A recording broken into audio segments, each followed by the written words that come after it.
제17장. 마른 떡 한 조각만 있고도 화목하는 것이 제육이 집에 가득하고도 다투는 것보다 나으니라. 슬기로운 종은 부끄러운 짓을 하는 주인의 아들을 다스리겠고 또 형제들 중에서 유업을 나누어 얻으리라. 도가니는 은을, 풀무는 금을 연단하거니와 여호와는 마음을 연단하시느니라.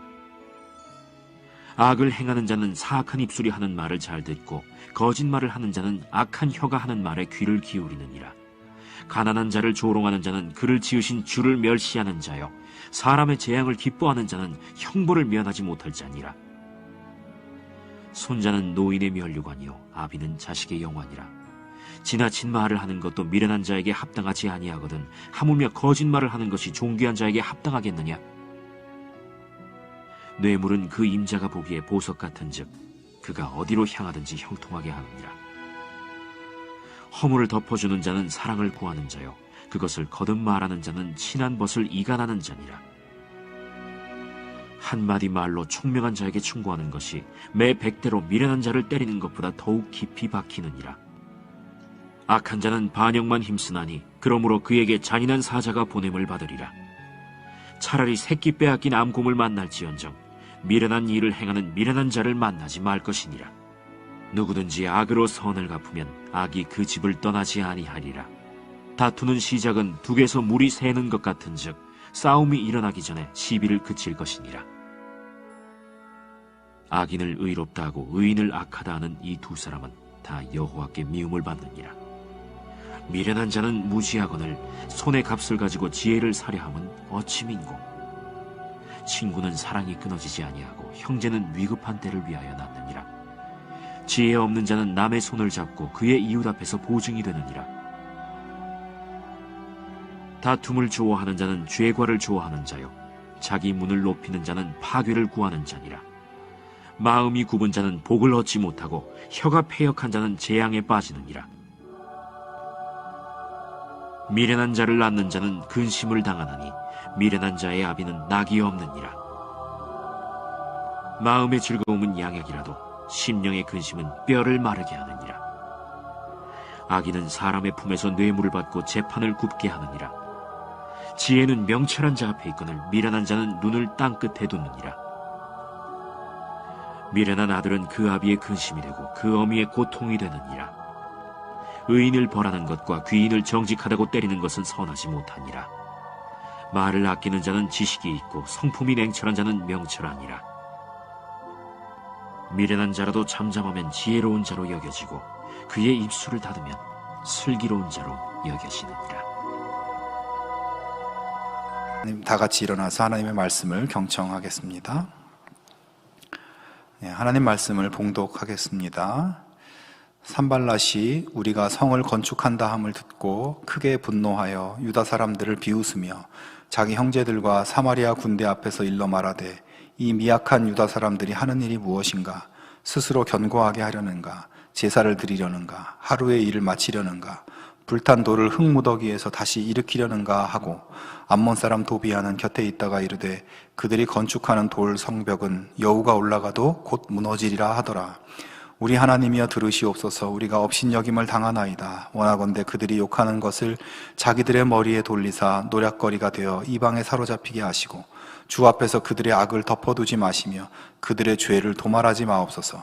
그들이 건축하는 자 앞에서 주를 노하시게 하였음이니이다 하고 이에 우리가 성을 건축하여 전부가 연결되고 높이가 절반에 이르렀으니 이는 백성이 마음 들여 일을 하였음이니라.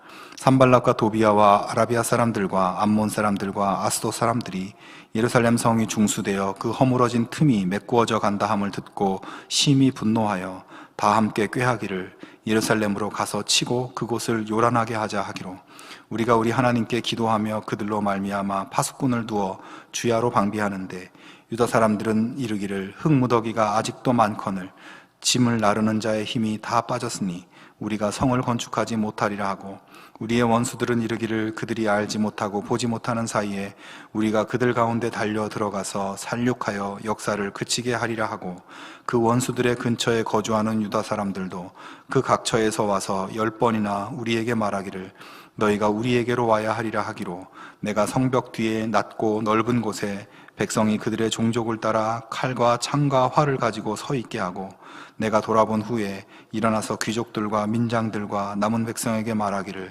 너희는 그들을 두려워하지 말고 지극히 크시고 두려우신 줄을 기억하고 너희 형제와 자녀와 아내와 집을 위하여 싸우라 하였느니라. 아멘. 이것은 하나님의 말씀입니다. 아멘. 우리 별내에는 이렇게 주변에 오를 수 있는 산도 많고 또 이렇게 걸을 수 있는 산책로도 많고 녹지가 참 많아서 좋은 것 같아요. 가끔 옛날에 살던 동네에 가보면 야, 이렇게 삭막한 동네에 내가 어떻게 살았는가 하는 생각이 들 정도로 우리 별내가 참 좋은 동네라는 생각을 해봅니다. 지난 월요일에는 그 푸르지오 아파트 뒤쪽에 오를 수 있는 산이 있어서 거기 올라갔었는데요.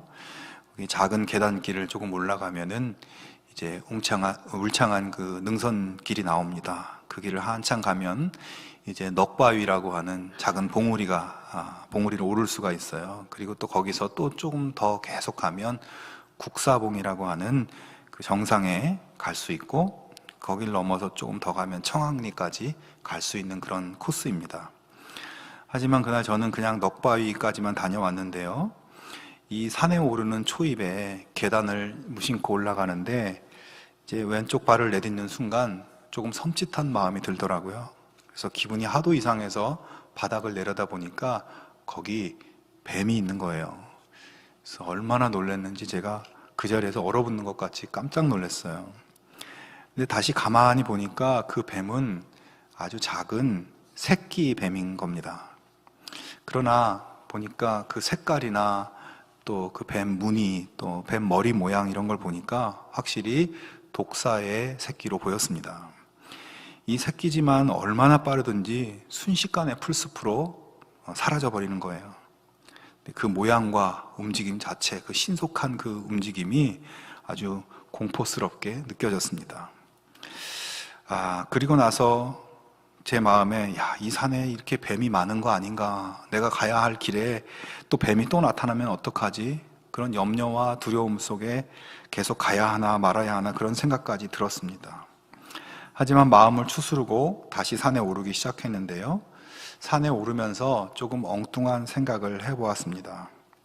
방금 저는 그 작은 새끼뱀 때문에 굉장히 두려운 마음, 무서운 마음이 들어서 거의 도망치듯 그 자리를 피하였는데 반대로 그 새끼 뱀의 심정은 어떠했을까 하는 그런 엉뚱한 생각을 해봤어요. 그 새끼 뱀은 화창한 가을 아침에 자기가 늘 다니던 길로 나와서 한가롭게 아침 산책을 다니던 중에 또는 개구리라도 한 마리 잡아먹으려고 이렇게 돌아다니던 중에 그 평화로운 시간에 자기 목숨을 위협하는 자기보다 수백 배, 수천 배 큰 인간이라는 동물을 정말 재수없게 만난 것입니다.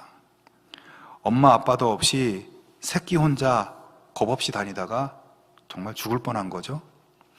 그 새끼뱀은 제가 너무 무섭고 두려워서 걸음아 날 살려라. 다리가 없어서 걷지는 못하겠지만 그렇게 도망을 친 것입니다. 그러나 사실 저는 그 새끼뱀에게 그렇게 전혀 두려운 존재가 아닌 사람이죠. 그 새끼뱀을 잡거나 새끼뱀을 죽이거나 그럴 의지가 전혀 없었고 오히려 반대로 새끼뱀을 두려워하고 있던 사람입니다.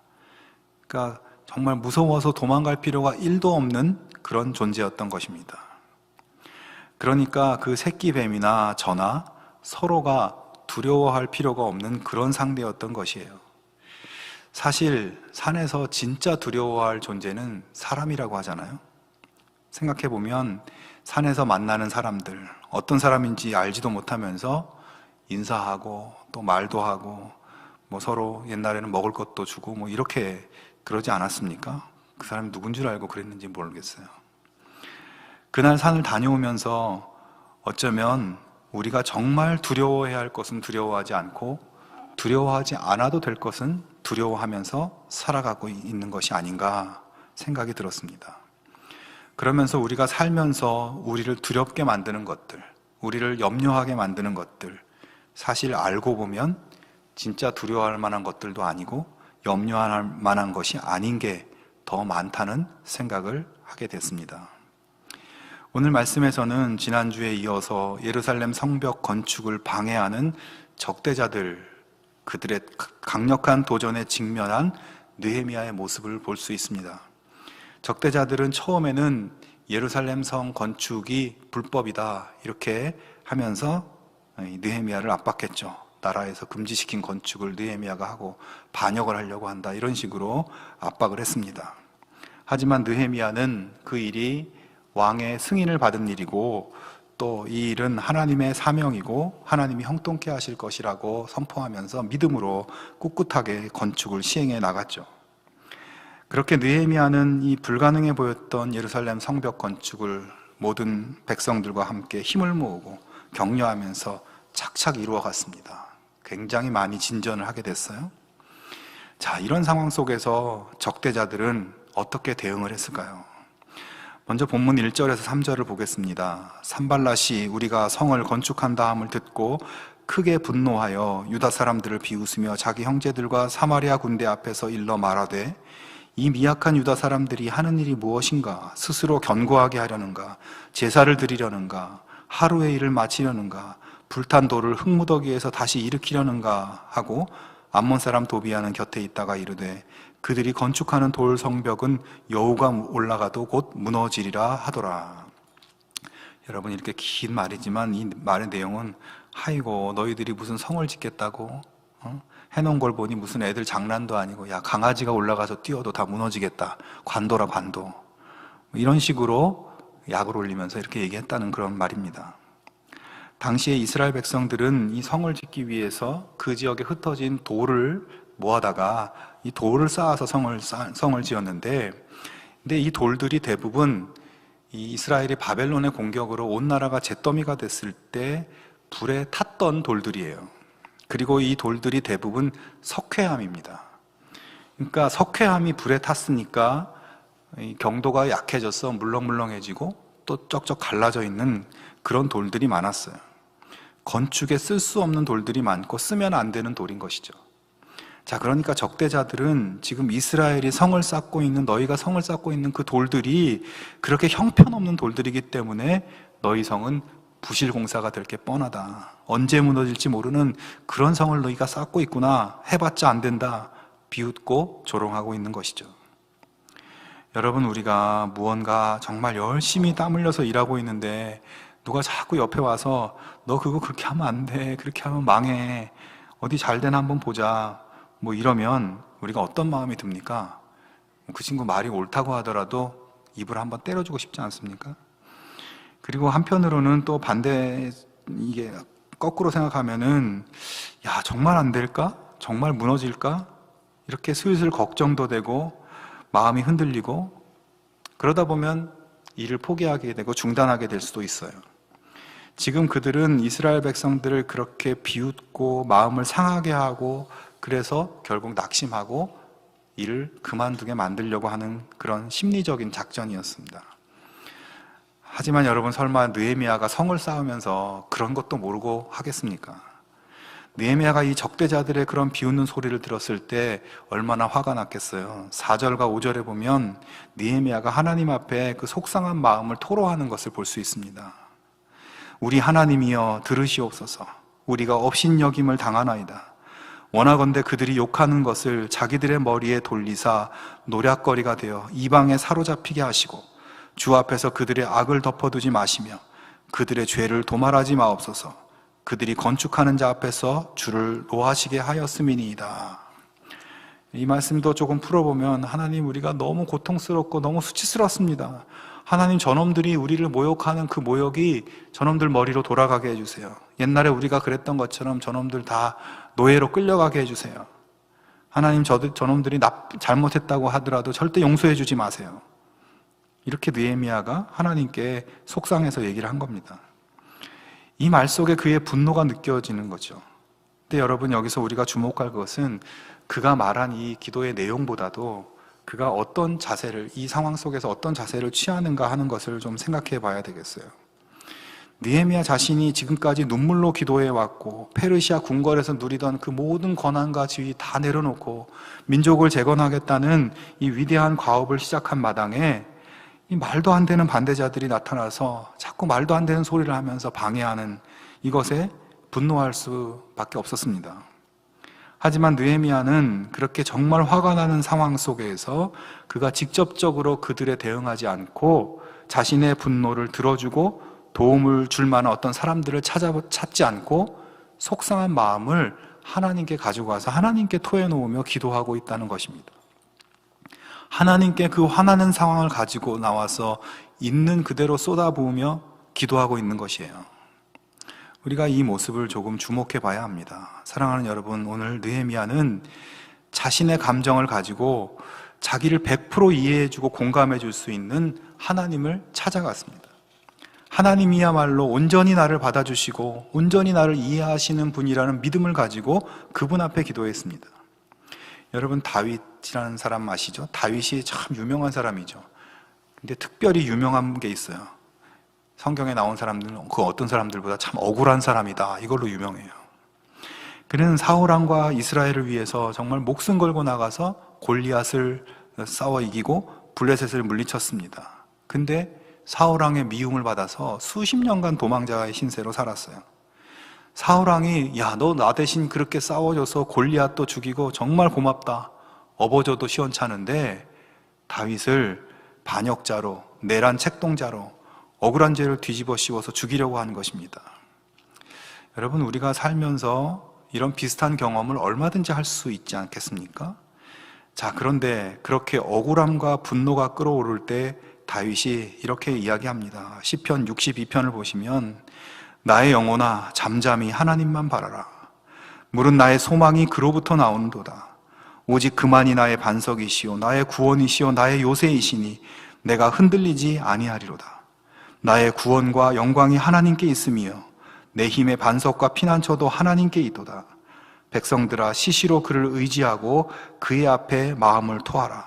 하나님은 우리의 피난처시로다.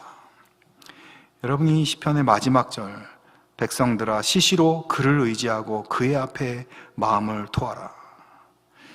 다윗은 오직 하나님께만 소망이 있고 오직 의지할 분은 하나님밖에 없고 내 마음과 내 소원을 알아주시는 분도 하나님밖에 없다. 그 누구도 나를 알 수 없다. 오직 그의 앞에만, 다른 사람 말고 하나님께만 시시로 항상 마음을 토하라고 그렇게 말하고 있습니다.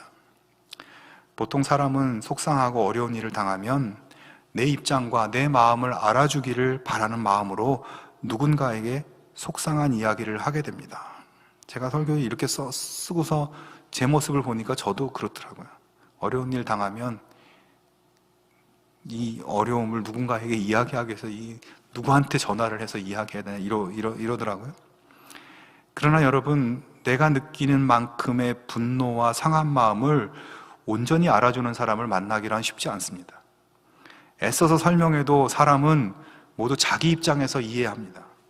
내 마음에 일어나는 풍랑을 있는 그대로 받아줄 수 있는 사람은 많지 않습니다. 오히려 내가 그렇게 내놓은 것 때문에 또 다른 아픔을 경험하게 되는 경우도 많습니다. 사람에게 쏟아놓는다는 게 힘이 드는 일이에요. 그렇다고 그냥 마음에 묻어두면 병이 되겠죠. 여러분, 하나님 앞에 쏟아내고 하나님 앞에 토해낼 수 있기를 바랍니다. 그리고 또 한 가지 이걸 기억할 수 있으면 좋겠어요. 하나님은 말이죠, 우리가 기도할 때 우리의 감정을 드러내지 않고 고상하고 거룩한 기도를 드린다고 그걸 좋아하시는 분이 아니라는 것입니다. 느헤미야가 얼마든지 거룩한 언어로 고상하게 기도할 수 있는 사람이었어요. 하지만 그는 정말 인격적인 하나님 앞에서 자기 감정을 있는 그대로 아주 생생한 언어로 그대로 솔직하게 하나님 앞에 내어놓았습니다. 저주에 가까운 말까지 자기 마음속에 있는 것을 그대로 하나님께 내어놓고 있어요. 인간의 감정도 창조하신 하나님은 우리가 분노하고 속상해하는 것도 알고 계시며 그것을 주님 앞에 내어놓으면 야, 너 왜 그러니? 그러지 마라. 그건 아니야 하지 않으시고 그 마음을 일단 받아주시고 위로해 주신다는 것이에요. 우리가 너무 힘들어서 하나님 앞에 울면 하나님도 우리와 함께 우시고, 내가 너무 속상해서 그 속상한 마음을 하나님 앞에 드러내면 하나님도 함께 속상해 하십니다. 하나님 앞에서 우리가 기뻐하면 하나님도 기뻐하십니다. 하나님은 항상 내 편이에요. 항상 우리 편이에요. 성도 여러분, 어려운 일, 힘든 일, 억울한 일, 화가 나고 분노할 일이 있을 때 내가 직접 나서서 이것을 대응하려고 하면 얼마나 힘들어요. 도움이 될 만한 사람 찾으려면 또 얼마나 힘듭니까? 느헤미야처럼 모든 것을 아시는 하나님을 먼저 찾고 주님께 호소하고 진실한 마음으로, 나의 진실한 언어로 하나님 앞에 토해놓을 수 있기를 바랍니다. 우리의 마음을 완벽하게 아시는 하나님께 호소하는 것이 가장 확실한 처방이라는 것을 여러분 기억할 수 있기를 바랍니다. 오직 주님만이 나의 반석이요 피난처요 방패가 되신다는 고백이 우리 모두의 확실한 신앙 고백이 될 수 있기를 주님의 이름으로 축원합니다. 자, 적대자들이 이렇게 집요한 심리전을 펼치고 있는데 이 느헤미야가 이거를 잘 이겨내고 아주 순조롭게 건축을 진행했어요. 그러자 적대자들이 이제 어떻게 했을까요? 그들이 절대 거기서 멈출 사람들이 아니죠. 계속해서 또 다른 방법으로 방해하기 시작합니다. 7절과 8절에 보면 산발랏과 도비아와 아라비아 사람들과 암몬 사람들과 아소 사람들이 예루살렘 성이 중수되어 그 허물어진 틈이 메꾸어져 간다함을 듣고 심히 분노하여 다 함께 꾀하기를 예루살렘으로 가서 치고 그곳을 요란하게 하자. 또 11절에 보시면 우리의 원수들은 이르기를 그들이 알지 못하고 보지 못하는 사이에 우리가 그들 가운데 달려들어가서 살육하여 역사를 그치게 하리라. 자, 적대자들이 지금까지는 말로 비난하고 조롱하고 그래서 심리적으로 위축시키고 이런 작전을 해왔는데 아무리 해도 안 되니까 이제는 아예 대놓고 건축 중인 그 현장을 습격해서 공격해서 그 건축 현장을 무너뜨려버리고 일하는 사람들을 때리고 죽이고 이렇게 해야겠다고 지금 그들이 작전을 바꾼 거예요. 사실 당시 예루살렘 성의 건축 공정은 거의 완성 단계에 와 있었습니다. 그러나 적들은 이 상황을 보면서 얼마나 속이 뒤집혔겠어요. 그래서 당황하면서 야, 이거 어떻게 막냐, 어떻게 못하게 하냐, 안 되겠다, 물리적으로 폭력적으로 동원해서라도 이거 못하게 해야 된다. 일촉즉발의 위기 상황이 벌어지고 있는 것입니다. 자, 이런 상황 속에서 느헤미야는 어떻게 대응을 할까요? 먼저 9절에 보시면 우리가 우리 하나님께 기도하며 그들로 말미암아 파수꾼을 두어 주야로 방비하는데, 이제 9절 이하로 느헤미야가 어떻게 대책을 세우고 이거를 이제 반응을 하는지 나오게 되는데요. 그는 먼저 하나님께 기도를 합니다. 그리고 경계병들을 뽑아서 세우고 밤낮으로 교대하면서 지키게 합니다. 건축 현장을 지켜서 일하는 사람들을 보호하는 거죠. 사람들을 무장시켜서 건축 현장 뒤에서 진을 치고 그들을 살피게 합니다. 자기 부하들 중에서 절반은 일을 하게 하고 절반은 무장을 하게 해서 계속 순찰을 돌게 하고, 또 일하는 사람들도 한 손에는 무기를 들고 한 손에는 건축 도구를 들고 그렇게 일을 하게 합니다. 또 경계병들을 세워서 적들이 오는 것 같으면 나팔을 불어서 사람들에게 이제 그 상황을 알리고 모이게 만듭니다. 철저한 대비를 하게 했어요. 사실 이 적대자들의 물리적이고 공격적인 이런 행동 앞에서 이스라엘은 그에 대응할 만한 그런 능력이 별로 없는 상황이었습니다. 100년 이상 노예 생활하다가 온 사람들이기 때문에 군사훈련을 받아봤겠습니까? 뭘 할 수 있었겠어요? 자기들을 보호할 최소한의 것도 할 수 없는 그런 상태였습니다. 적들이 공격하면 당할 수밖에 없었어요. 객관적인 상황이 그러했다는 거예요. 그러나 느헤미야는 하나님께서 함께 하시고 도와주실 것을 신뢰하면서 하나님께 기도하고 하나님께서 적들의 공격을 잘 대비해 주실 수 있는 그 지혜를 주시고 그 방법을 가르쳐 주셔서 그렇게 잘 방어를 했다는 것입니다. 그리고 15절에 보면 하나님께서 적들의 작전을 패하셨다 말씀합니다. 느헤미야는 이제 정말 끝인 것 같다고 생각할 만한, 바로 그 시점에서도 좌절하고 포기하지 않고 기도하면서 하나님의 지혜를 구하고 하나님의 사역을 멈추지 않게 만들었던 것입니다. 자, 그런데 여러분, 느헤미야가 이렇게 하나님의 지혜로 효과적으로 적들을 맞섰지만 사실 이스라엘 백성들은 느헤미야와는 달리 굉장히 연약한 상태로 빠져들고 있었어요. 적대자들이 금방이라도 건축 현장에 들어와서 나를 죽이면 어떡하나 두려웠던 것이죠. 10절에 보시면 유다 사람들은 이르기를 흙무더기가 아직도 많거늘 짐을 나르는 자의 힘이 다 빠졌으니 우리가 성을 건축하지 못하리라. 자, 이스라엘 백성들이 이제 지쳐서 일을 못하겠다라고 이렇게 하는 이야기가 흘러나오고 있는 거예요. 여러분, 이들이 이런 이야기를 하는 것은 정말 힘이 빠져서 일을 못하겠다는 것이 아니라 적들의 직접적인 공격이 두려웠던 것이죠. 우리는 적들에게 맞설 힘도 없는데 이 성을 건축하지 못할 것이다. 이제 그렇게 주저앉는 사람들이 나타나기 시작한 것입니다. 느헤미야는 그런 이스라엘 백성들을 향해서 어떻게 하였을까요? 14절에 보시면 내가 돌아본 후에 일어나서 귀족들과 민장들과 남은 백성에게 말하기를 너희는 그들을 두려워하지 말고 지극히 크시고 두려우신 주를 기억하고 너희 형제와 자녀와 아내와 집을 위하여 싸우라 하였느니라. 지금 이스라엘 백성이 두려워하고 있는 대상은 자신들의 목숨과 재산을 위협하는 산발랏과 도비아의 군사들을 두려워하고 있습니다. 그러나 느헤미야는 육신의 생명을 빼앗는 자보다 영혼의 생명을 빼앗을 수 있는 하나님을 두려워하라고 그들에게 말하고 있습니다. 적들의 힘이 강해 보이지만 너희의 생명을 주관하시는 분은 하나님이시라는 것을 기억하고 하나님을 두려워하라고 말씀하고 있어요. 사람의 반대와 사람의 공격은 두려워할 대상이 못 된다고 느헤미야가 말하고 있습니다. 여러분, 오늘 산발랏과 도비아가 끈질기게 이스라엘을 방해하고 괴롭히는 근본적인 이유가, 그 목적이 무엇인지 아십니까? 당시에 이 산발랏은 지금 유다 지역의 북쪽인 사마리아 지역의 총독이었어요. 이 이스라엘 북부 지방을 관할하고 통치하는 총독이었단 말입니다.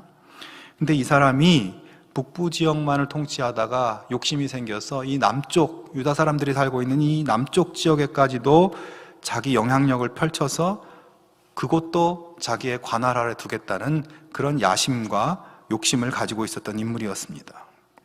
그런 생각을 가지고 있었는데 어느 날 페르시아 왕의 친서를 가지고 유다의 총독으로 느헤미야가 온 거예요. 산발랏이 보기에는 이 느헤미야는 자신의 영향력과 자신의 야심을 갉아먹는 그런 눈의 가시 같은 존재였던 것이죠. 게다가 저 남쪽 나라들로부터 이 사마리아로 오는 그 교통과 무역의 통로가 이 예루살렘과 연결되어 있는데 예루살렘의 성을 떡 쌓아놓으면 이 경제적인 타격도 굉장히 입게 될 것이다. 이렇게 염려했던 것입니다. 자, 적대자들이 그토록 결사적으로 막으려고 하고 반대하고 방해하는 것은 이스라엘이 하는 일이 옳지 않고 부당한 일을 하고 있었기 때문이 아니라 자기들에게 손해를 끼칠 것이 우려되었기 때문입니다. 그들의 협박과 비난은 사실에 근거한 것도 아니고 오로지 자기 이득을 위해서 이스라엘을 포기하게 만들려고 했던 것이에요. 느헤미야는 이런 그들의 의도를 알고 있었기 때문에 이런 사람들을 우린 두려워할 필요가 없다라고 이야기하고 있는 것입니다. 저런 사람들은 오직 자기 뜻과 자기 이해관계를 지키는 데만 관심이 있는 사람이다. 하나님을 믿는다고 하면서도 자기 이익 앞에서 하나님 쳐지는 것, 너희는 이것을 두려워해야 된다라고 말씀하고 있는 것입니다. 성도 여러분, 지금 우리가 이 땅의 삶을 살면서 골몰하고 걱정하고 염려하는 것이 있습니까? 언제 어떻게 될지 모르는 두려움이 여러분 마음속에 있습니까? 우리가 정말 걱정해야 될 것, 정말 두려워해야 할 것은 세상에서 살아가는 일들이 주는 두려움이 아닙니다. 여러분, 코로나가 두려운 것이 아닙니다. 코로나 때문에 먹고 살기가 힘들어졌다고 두려운 것이 아닙니다. 내가 그런 것들 때문에 하나님께로부터 멀어지고 내가 그런 것들 때문에 내 믿음이 얇아지고 기도가 줄어들고 하나님께 집중하지 못하고 거꾸로 세상 일과 사람들에게 더 집중하고 그래서 하나님을 높이는 삶을 살지 못하게 되는 것, 내가 하나님을 알아가는 일, 내가 하나님을 섬기는 일과 점점 멀어지는 것, 나 때문에 하나님 사역이 막힐 수도 있다는 것, 여러분 그것을 두려워해야 합니다. 정말 두려워할 것을 두려워하는 영적 지혜 여러분 회복하실 수 있기를 바랍니다. 세상을 살면서 우리를 힘 빠지게 하는 것들이 많이 있습니다. 내가 열심히 살아왔는데 세상은 너는 그래봤자 안 돼. 조롱하는 것 같고 비난하는 것 같고 인정해주지 않는 것 같아서 억울하고 화가 날 때도 있습니다. 때로는 나의 삶을 무너뜨리고 힘들게 하는 그런 구체적인 공격과 도전이 보여서 두려운 마음이 들 때가 있습니다. 하나님만 의지하고 하나님 앞에 나가서 여러분의 마음을 있는 그대로 한번 토해놓을 수 있기를 바랍니다. 그 어느 누구도 받아주지 못하는 여러분의 마음을 하나님께서 받아주시고 들어주시고 공감하시고 도와주실 것입니다. 내 힘이 약하다고, 나는 부족하다고 좌절하지 마시기 바랍니다. 하나님은 연약한 자를 들어서 강한 자를 부끄럽게 하시고 어리석은 자를 들어서 지혜로운 자를 고개 숙이게 만드십니다. 하나님의 역사는 절대로 중단되지 않습니다. 여러분의 인생이 하나님의 역사의 일부가 되기를 바라는 마음으로 살아갈 수 있기를 바랍니다. 그렇게 하나님 역사에 동참하며 하나님의 꿈을 이루어가는 우리 모두가 될 수 있기를 바랍니다. 내가 하나님께 쓰임받지 못하는 것이 안타깝고 두렵구나. 내가 세상 사는 일에 바빠서, 내가 세상 살아가는 나의 즐거움에 빠져 사는 것에 바빠서 하나님과 멀어지고 있는 내 모습이 두렵구나. 여러분, 이런 영적 통찰을 새롭게 해보실 수 있기를 바랍니다. 이 악한 세상에서 우리 모두 하나님의 진실한 자녀가 되어서 언제나 주의 백성답게 그렇게 승리하는 삶 살아갈 수 있기를 주님의 이름으로 축원합니다. 함께 기도하겠습니다. 하나님 아버지, 세상에서 하나님 자녀로 살아갈 때 많은 부딪히는 것들을 만나게 됩니다. 우리의 믿음을 비웃고 우리의 사명을 방해하는 세상의 영적 도전 앞에 우리가 참 무력하게 느껴질 때도 있습니다. 먼저 하나님께 기도하고 하나님 앞에 토해놓고 하나님의 위로와 하나님의 지혜를 누릴 수 있도록 우리의 마음을 주장하여 주시옵소서. 정말 두려워해야 할 것은 이 세상이 아니라 내가 하나님으로부터 멀어지고 내가 하나님을 섬기는 일에서 멀어지게 되는 것임을 기억하고 더욱 하나님을 사랑하며 그렇게 살아갈 수 있도록 도와주시옵소서. 예수님의 이름으로 기도하옵나이다. 아멘.